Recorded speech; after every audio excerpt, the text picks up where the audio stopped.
I'm a business guy who understands the business of healthcare. I'm 15 years sober now too. So, food was another addiction that replaced alcohol. Our hygienists are called hygienists, and they educate patients for their whole body health. Today's guest is Gary Kadi, a successful entrepreneur revolutionizing the dental industry. Gary has made millions of dollars, overcome alcohol addiction, and created healthy relationships with his family and his past trauma in childhood. Gary joins us today to share his secrets to health, wealth, and happiness. I hated it, Anthony. Every night I knew I had a problem, but it was the only way to get through life. I do want to say something about money. For those that are stuck on money, you create money when the purpose is high enough. And the science is insane because 50% of heart attacks can be traced back to oral pathogens. And that's not even being discussed in today's world. All right, Gary, welcome officially to the Fit Father and Fit Mother Project podcast, my friend. I'm so happy to have you here. Yeah, thank you so much. It's a privilege and a pleasure, man. 31 pounds down, Anthony, because of you. Let's talk about that because, it's funny. You haven't actually gone through our programs, but we met at a business networking marketing event. And we happen to be sitting next to each other, and just give people a little backstory of our initial connection. I think that'll be a fun place to start. Well, I'm looking at you. I'm like, this guy's in good shape. He's healthy. I'm like, we started chatting and I'm like, I'm ready to go. I finally reached my place where it's time to make a change. And you looked at me and you go, yeah, you could lose 30 pounds. And I'm like, can I swear? No, why not? Go ahead. No, I'm not going to. But I in my head, the bubble above my head, Anthony, was like, are you kidding me? My interpretation was I'm doing better than a guy who's 59 years old. Pretty much everybody else, I got to lose 5 or 10. You told me 30. So it was a gift though, man. Sometimes when people tell you the truth, man, and then I kept pounding you for what do I do? And you said, fast till noon, here, do this shake. Here's what you want at dinner. And I just followed the system. And, I think that came from, a lot of the stuff that I dealt with in my, that we discussed, which is I'm 15 years sober now too. So, food was another addiction that replaced alcohol for me. For sure. And I think it's really powerful for me to reflect back to you. You've been, in my perception, so successful and whole in so many areas of your life. I mean, massively successful business, successful family. You have the health thing dialed in now. It's just so clear to me that you're thriving, and I'm really proud of you. And I know that's not by accident. You have a lot of systems in areas of life. So the trajectory of the conversation of what I want to take it is just honestly get to hear and extract so much wisdom from you first on oral health and some dentistry, because I think it's a very underappreciated aspect of the physical health is understanding what's going on in the mouth. Then I do definitely want to talk about addiction and you being sober, because everyone listening to this has some degree of addiction they're going through. And then, of course, how you break down health in the categories. So let's just get straight into oral health. What do people not know about this? Why is it more important than people realize for the overall body health to take care of the mouth? And what does a healthy mouth actually look like? Yeah, as you know, I'm connected to the dental industry, and for years, dentists were because medicine was it was dentist neck up, medicine neck down, and there's this separation. And I helped dentists on the business side of their business, and what I got to see was there was no value proposition there. It was basically asking people what's wrong with them, and searching for symptoms. And then all of a sudden, a doctor's like, yeah, we can put a crown on that. We can fill that. So I saw this dysfunctional business situation because they weren't getting to the root cause of things. And I'm a root cause guy. I want to know why things are at its root so that we can change it sustainably. So my dad had a heart attack. And the next day I went into a dental office and the hygienist, I was working with a bunch of hygienists, and they were like, how was his periodontal condition? And Anthony, I was like, I cannot believe you're asking me about his periodontal condition, because I'm not a doctor. I'm a business guy who understands the business of healthcare. So, but I didn't understand the science behind the mouth-body connection. Mm-hmm. And once I did that, I filmed a documentary about, it's called Say Ah, and in 2013, and it revolutionized the dental industry in that the dental practitioners themselves started to look at themselves as healthcare practitioners, we created a category of our mutual friend who named it, Michael Fishman named it, Complete Health Dentistry. And we've installed this model into 6,000 practices across North America, now Australia, Africa, the Caribbean. And it basically brings an education system for the soft tissue, the bacteria in the mouth, microbiome, and then once it gets into the bloodstream, what it can do. And the science is insane because like 50% of heart attacks can be traced back to oral pathogens. Incredible, like incredible. And that's not even being discussed in today's world. So this is really cutting edge stuff, but it's really founded on science. It's a game changer. Yeah, and I want to hammer on that a little bit more with a couple of facts that I know and you can expand on. Basically, we have natural bacteria in our mouth. And like when we wake up in the morning, we get that slime off our teeth. Like that's the bacteria forming a slime on the teeth. And it's normal to have, just like we have a gut microbiome, we have the oral microbiome. But unfortunately, when we don't have good oral care, like there can be pathogenic bacteria that build up, let alone if they get into the gums or deeper into the mouth. And that creates like low level inflammation. And that's kind of smoldering constantly. So you may have inflamed lymph nodes. And then also some of these bacteria, like maybe some of the strep and other kinds of bacteria, can actually get into the heart and start to like form plaques through that inflammation. So is that kind of part of the mechanism that's understood? That's exactly it. And think of it this way. Over 50% of Americans have some form of periodontal disease. That's gum disease, the soft tissue, the pink tissue around your teeth.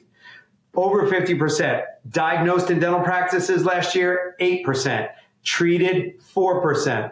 And it's because it's asymptomatic, Anthony. And here's the thing. Your gums are the surface of my hand. That's how much surface area is in your mouth. When there's chronic inflammation in the mouth, the rest of the body cannot fight its inflammation because it's chronically trying to manage the inflammation in your mouth.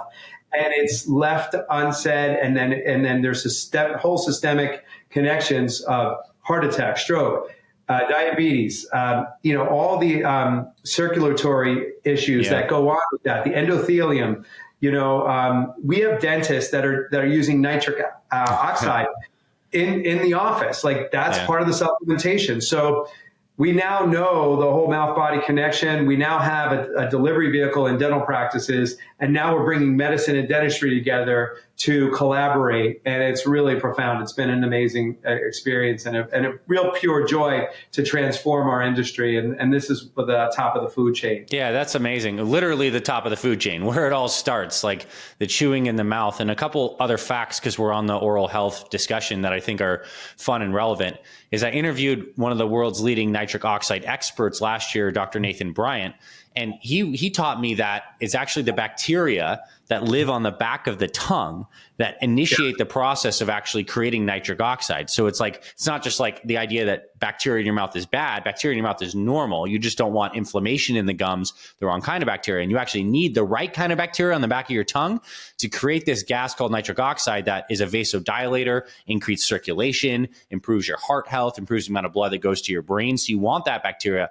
And what he found from studies is actually using mouthwash and fluoride toothpaste and some of these heavy antiseptics in the mouth actually can kill that nitric oxide bacteria and create more oral problems. So it's a little complex in terms of like what you do. You want clean teeth, but you don't necessarily, in Dr. Nathan Bryant's opinion, want to be using like mouthwash all the time. So this is why it's a subtly nuanced game. Exactly.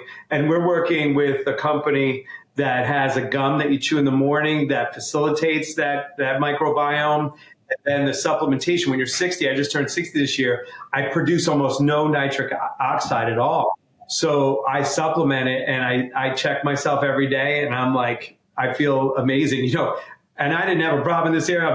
I like being fully transparent, but erectile dysfunction, heart, stroke, everything that's, has an endothelium connected to it, that's a root cause issue. And who knew that, I didn't know. And it took a non-dentist to locate this. I find that people that are not trained a certain way can see things that are breakthroughs.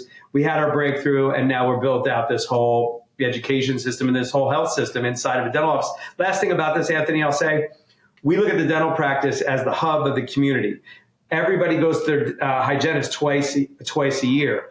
Our hygienists are called hygienists, and they educate patients in a way for their whole body health. We have them reading the medical history form, tying to the chronic disease to the mouth, and then quarterbacking healthcare from the hygiene chair. It's a really powerful vehicle. Yeah, it is cool to think about it in that way, how important a proper like dentist community connection is to help this. And like also if you have kids right now, I mean, improving their oral health, if they're eating a lot of sugar, getting constant cavities, using too much mouthwash, like that is going to set them up for honestly just like more health challenges down the road. So that's that. And one other thing I'll say, final thing on the oral, and then we'll move into maybe some of this whole life success and definitely talk about addictions as well, is you can actually test your nitric oxide like I know you have.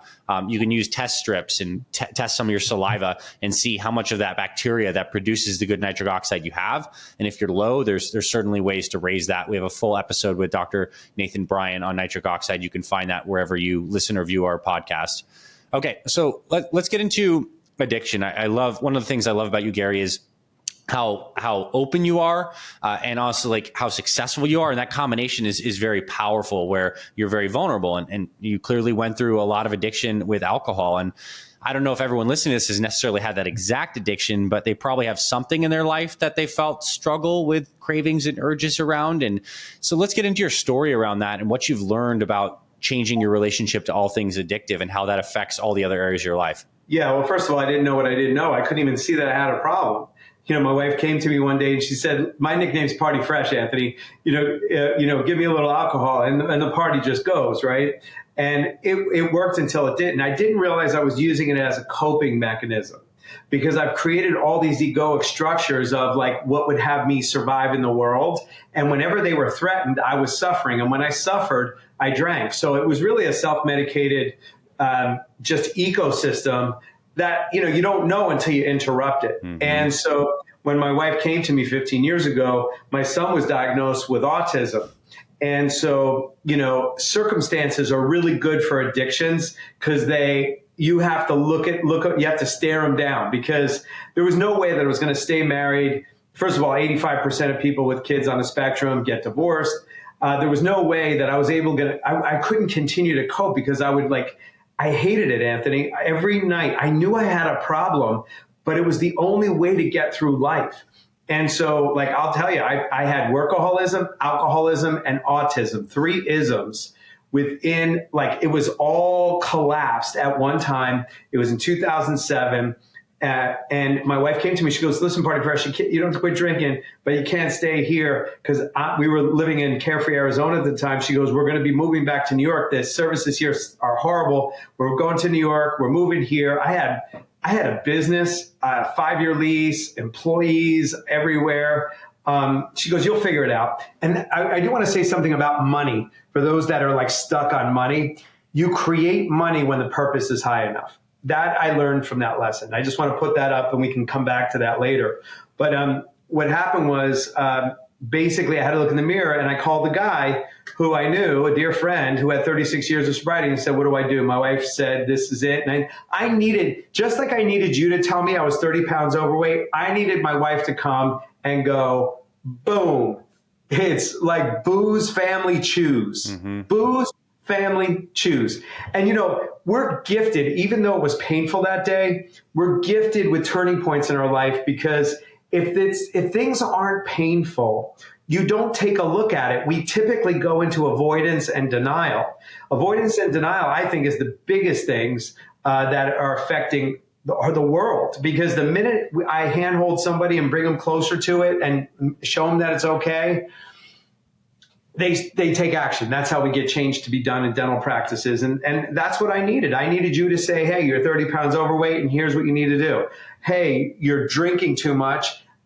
She told me to go figure it out. But she didn't tell me she was, I had to stop drinking. She just said, "You can't come with me." And I saw the loss of that. And loss is actually a change agent for me.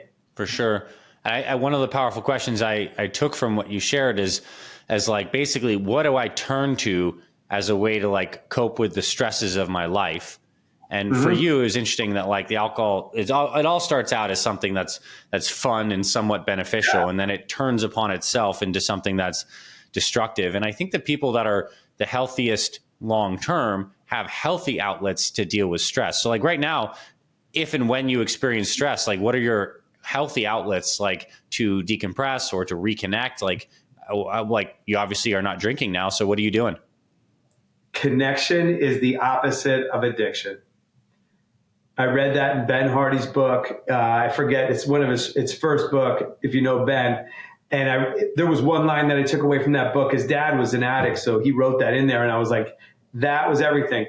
I was disconnected from myself. Like I would be here, but I wouldn't be here. I was so numbed out to everything. And addictions are isolators. They take us into our own world. And largely what happens is in the program that I'm in, is really, it's because we're self-centered and we have self-centered fear of not getting what we want or fear of losing what we have. And then we're having a monologue with ourselves, with our own voice, telling us stuff. So the egoic structure is playing conversations with us. And it's like, do you ever see like in a cartoon, I always liken it to the cats that are going, ree, ree, ree. And it's like you have this combative like conversation in your head and there's no way out. And so what I was doing was I just wanted to shut it down temporarily because I hated being in that conversation, but I didn't know how to do it. So there's some things to do. Like first is like really getting a strong spiritual connection. Spirituality is one of the root causes of healing. And I thought it was religion. Spirituality is not religion. So that's number one. Number two, making amends was key for me. Like really cleaning up, the breakdowns and facing face to face, like talking to my parents and like my dad beat me as a kid. And that was part of the trauma. A lot of addiction, I'm going to say all of it in my experience, is directly connected to some form of trauma. Too much, too fast, without warning. That's the definition of trauma. So if you've had that somewhere along the way, you get caught on that. And then I found coping mechanisms to go, figure that out. So I worked since I was 8. I'm a workaholic, or I used to be. And by the way, I now have a coaching company for executives to shut down that type A overachieving mindset and heal in the 5 domains of health. I define them in 5 areas: physical health, financial health, social health, mental health, and spiritual health. And so, and if one of those 5 domains are out, it affects all others, so they're all connected in my world. Like if I don't have my physical health, well, everything else falls apart. If I don't have enough money to handle my affairs, that affects that. If I'm not connected socially, forget. If my mental state is like it used to be, I'll tell you, Anthony, I didn't want to live and I didn't want to die. So I was in a spot where like, what do I do? Like, okay, like what do you, and there was 3 years when I had severe panic attacks. Like, holy crap. Like I couldn't walk down a street without like, scare jumping, So, anybody out there that's suffering, please, there is help. I didn't have to go and call suicide hotline, but like I was raising my hand for help. And by the way, that was probably the root opportunity for anybody if they want to take action. If we learned anything out of the pandemic, asking for help is a strength, not a weakness. And so often our egos think it's like, if I don't know this, I should know this. Oh, I'm in this field. I'm in the healthcare field and I wasn't healthy.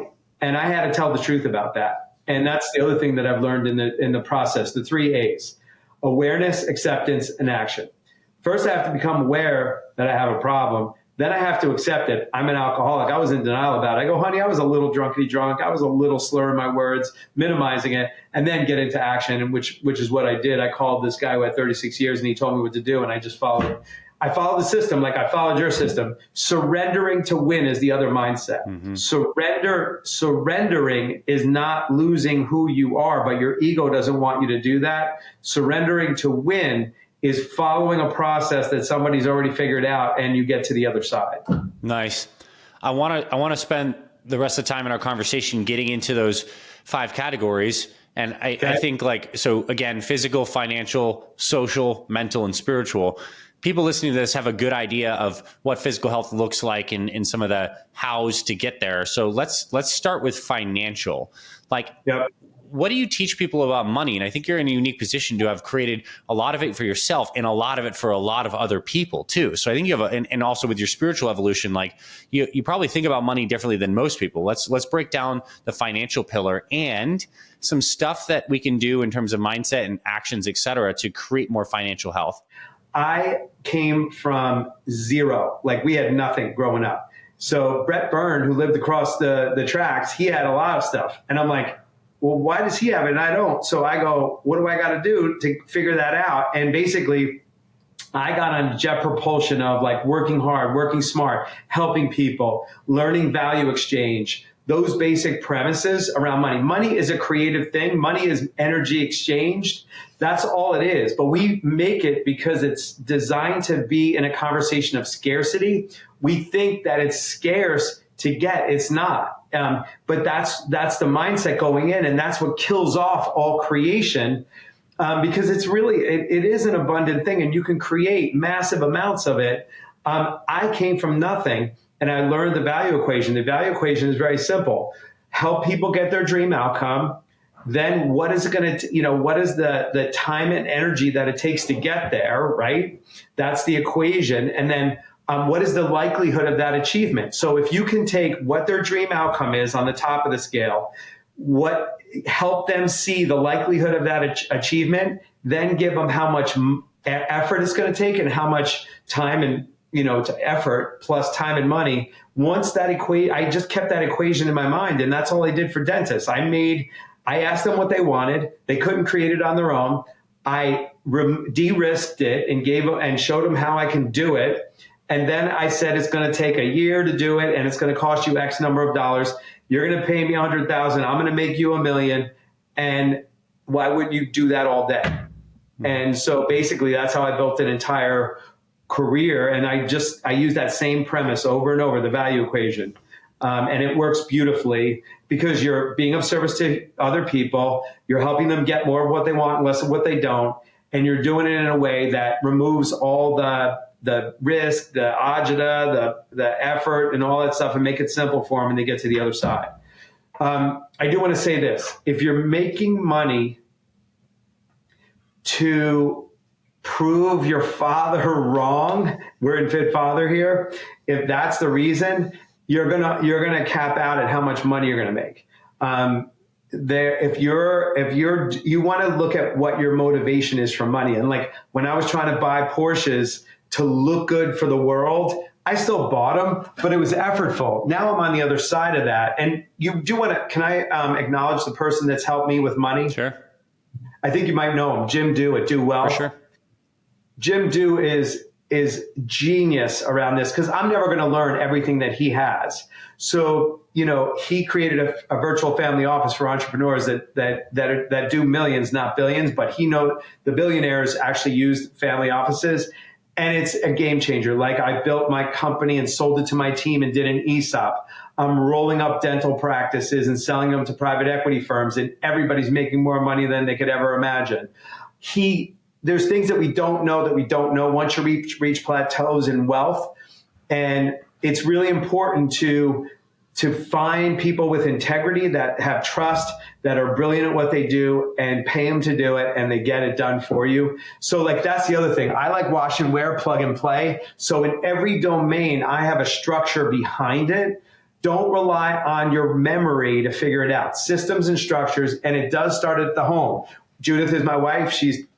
I used to call her delicious. She goes, don't call me delicious, call me smart. I go, my smart wife, and you know why she's smart? Because she chose me. I go, Anthony, my smart wife is like, I get her on board, because like the first thing I tried before I failed, when you told me how to lose 30 pounds, is I go, I'm going on a keto diet. This makes total sense. I could do it. Meanwhile, there's carbs everywhere. I didn't enroll my wife. You got to be on the same page as your partner at home. If you don't have that, you're never going to get there. Like, I was never going to get there. So really going to work on that first one, which is that social connection with your wife is so vital. Or your partner, whoever that is, spouse, friend, dog, whoever you're using as that partner, don't do it alone, because the default, the accountability, the structures, when I forget, she reminds me, is priceless. Without somebody, and if you don't have somebody, like I didn't have somebody till I was later in life, take a look at what you got to get. I always think like that partnership lets those other 4 domains really open up and be sustainable. Yeah, that makes total sense. And I think some people are blessed to have a primary partner who fills that role. But if you don't have that, I mean, you're listening to this, you're in our Fit Father and Fit Mother communities. There's so many people, honestly, I would say an abundance of meaningful social connections if you're willing to be vulnerable and lean in and give and receive. That, I think, is the value equation that works in the social thing, which I guess is the same value equation kind of in the financial thing. Pretty similar. All right, let's talk about mental and spiritual. I think those will be interesting pillars to get to next. Yeah, I tried everything. I probably spent over $1 million in getting my mental health straight. I'm a no drug guy. So I was like, man, I got to get underneath the underneathness. And I've tried everything. I started out in Tony Robbins because that was like my default. So but that was the opposite. That just gives me dopamine and gets me jacked up for a week. And then I'm like, that was not solving any problems. Not that it's a bad thing. It's great for some people that need to get motivated, but I didn't need that. I've done, I've tried everything under the sun.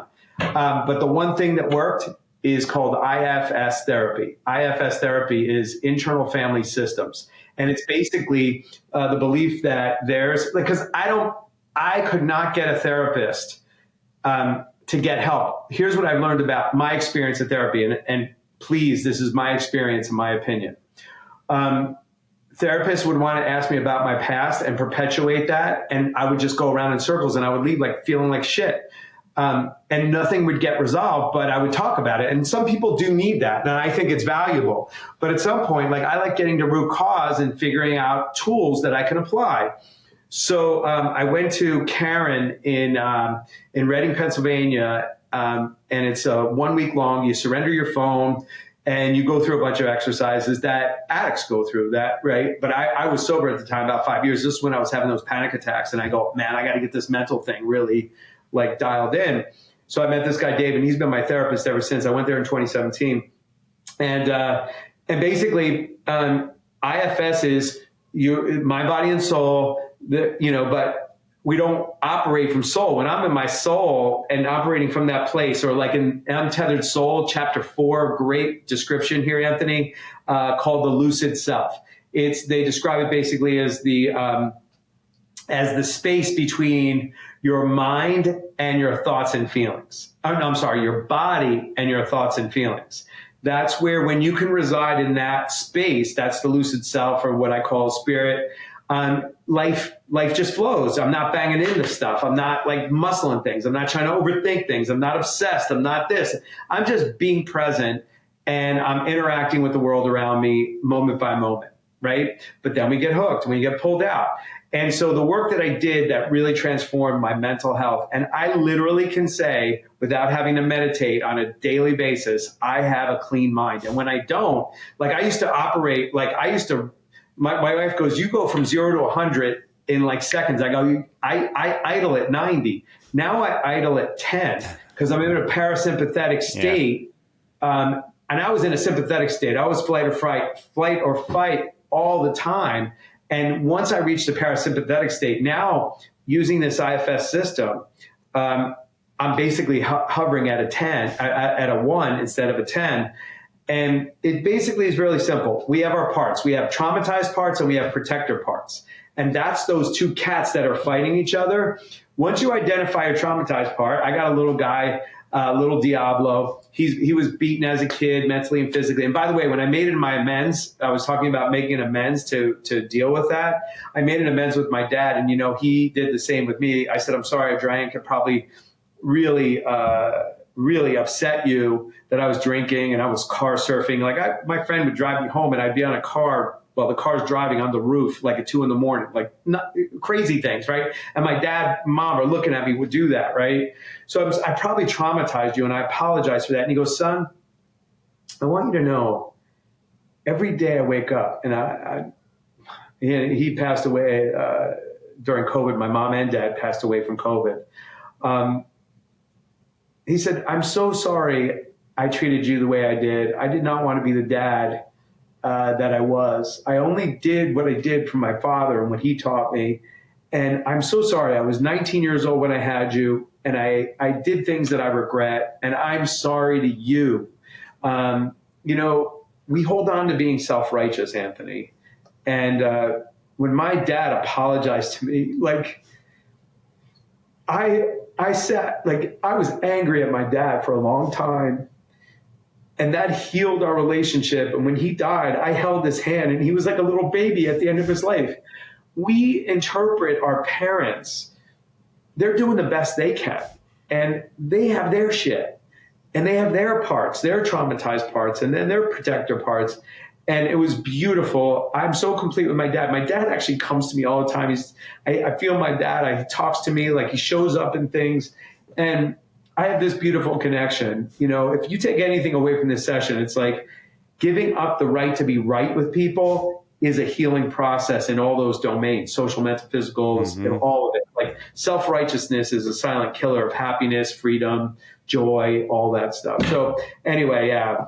That's powerful. And I think, like, that's really, like, that's kind of like pride, right? Self-righteousness, pride plus attachment from the root of the ego in any of these fields is going to keep you stuck and caught in a pattern of feeling like you have it figured out, but really attached to the pain. It's so true. And I mean, it's really beautiful that you got to have this complete experience of healing with your father at the end of life. And I will comment on, just to really plus on the whole forgiveness. I think when many people have busy minds, it's that mental baggage and that's operating in the background. It's partly due to the nervous system being in a sympathetic drive state, which is probably due to those subconscious thoughts and patterns and energies related to trauma that, when unwound, relaxes the mind and it's less busy. But also the forgiveness component. I did a week-long meditation course where they track your brainwaves, and like the number one thing that allows your brainwaves to relax into the alpha waves that feel so joyful and creative and present is forgiveness. So you go through your whole life and you forgive basically everything and everyone. And it doesn't mean they need to necessarily be there. It was really beautiful that you and your dad had this cathartic healing moment where both of you were able to give and receive that healing. But I think that's a charge for anyone to listen to this up to this point. If you haven't written down anything in your life that you want to forgive, or who you want to forgive, or what you want to release, like, that would be the action step, I think, from this conversation, would be one powerful one for sure. Yeah, I do that every night. Like, where was I selfish? Where was I hard on somebody? Where was I do an inventory. So first is write down every resentment you have, because every resentment, you have a responsibility in the matter. Most people see resentments as the other person did something to me, right? So like, once you can get past that, and then you can actually write it down, write the person down and say what happened, and then say, my responsibility in the matter of this was you were there. If you weren't there, you wouldn't be resentful of that situation. Yeah. So maybe just being there, and you could just, and so, because this is what was happening with resentments. I was eating the poison apple, hoping the other person died, and I was the one dying. And so this is where pride, ego, self-righteousness, once you kill this off, then you have a clear space. And you hear this thing called one with the world. I became one with the world. And that's why when you tell me I'm 30 pounds overweight, I'm not doing stupid shit in my head, spinning stuff. I'm just going, Anthony said I was 30 pounds overweight. Oh, maybe I am. Let me take the actions he had. And then all of a sudden I resided at, 31 pounds less. And I consistently stay there because I'm not thinking, look, I don't know the meaning of anything anymore. Like, the more I know I don't know. Because I don't know why that person did what they did. So I thought I knew. So once I gave up being right about everything, I just started cleaning stuff up, and I cleaned it up, not for them. It was a selfish thing. Yeah. I cleaned it up for me, and life got lighter. And then I just make sure I maintain it every night before I go to bed. I have a ritual where I actually do, a step of cleansing through the day. And then I'll tell you, the next day, I'll be making calls and apologizing for people right there, because I know the value of keeping my space clean. I mean, that's one thing you said when you said, Anthony, I don't need to meditate because I have a clean mind. And like, the word mind can mean many things, but a clean soul, a clean space, mental, emotional space. I mean, that's, I think, what all of us would like to experience. And I think this conversation has shown that it's very possible through some direct steps. I mean, I'll give another plus for the experience you had with IFS. That could be something someone looks into, but also to kind of maybe put a full circle insofar as we brush our teeth every night to clean out the debris of the food. This practice that you have now of basically doing your mental, emotional, psycho-spiritual cleaning at the end of every day keeps you healthy with right internal hygiene. And then you're meeting your life experience as it is without the mental projection of that layer of your ego and your pride that's saying that has to be this way or it is this way. You're relaxed. And then I kind of think of your dad too. It's like, it's a really poetic life experience that we have, that we come into this world as these very open and non-constructed babies that then develop and crystallize into egos and then relax, hopefully at the end of life, back into these peaceful, open, flowing babies. And if that's a life trajectory, it's super beautiful. Yeah, it's beautifully articulated. Well, Gary, I mean, this was awesome. I appreciate you sharing your wisdom with us. I know for those who may be in the dental field, you have a lot of ways that you could help them, especially if they're dental business owners. But I know you also help people in a professional capacity with coaching. So please tell us how people can connect with you further, even if they just want to say, yo, Gary, thank you for your wisdom. I took your advice, et cetera. So how can people connect with you? Yeah, I'll give you my personal email. You can. It's my name at Gmail. So it's Gary, GaryKadi @gmail. You can email me direct. I always love to hear from people, whether you want to take on addiction, you want to take on your life. I just started a company called Right This Way Ventures. And it's my 5 favorite words, Anthony, are right this way, Mr. Kadi. I love access and freedom. My purpose is to help people to create a freedom to be anything they choose. And so I just sold my company and exited. And now this is what I'm going to do for the rest of my life. I'm going to do pre-treats in Italy. And a pre-treat is check yourself before you wreck yourself. It basically is the 5 domains for, high-level achievers who want to quiet their mind and have a life of fulfillment and not have to be on the treadmill for the rest of their life. Because I realize that I take what I have now achieved for granted and I want to give it away to people, and that's how I know I keep it. Amazing. And again, it's Gary, Gary, Kadi @gmail. So if you're listening to this right now and this moved you, send this man an email. I mean, that's a powerful little step that you can do. And I know Gary would deeply love to hear from you. So Gary, thank you. Thank you today. I appreciate all that you've shared. And for everyone listening, tune in next time and I'll talk to you very soon. Thanks for listening to this week's episode of the Fit Father Project podcast. If you love what you heard, please rate and review our podcast on Apple Podcasts. It really helps spread this show to more men who need this valuable info. To watch full video episodes of this podcast and other motivational videos to inspire your training and more, visit our Fit Father Project YouTube channel. It's free and everything's made for busy guys over 40 like you. Visit youtube.com/Fit Father Project to get access to our entire video library. And finally, if you or someone in your life is interested in becoming a fit father or needs help losing weight, building muscle, and living healthier after age 40, then visit fitfatherproject.com where you can see our proven programs, supplement line for guys 40 plus, and free meal plan and workouts to get you started. This is Dr. Anthony Balduzzi signing off. I'll see you in the next episode.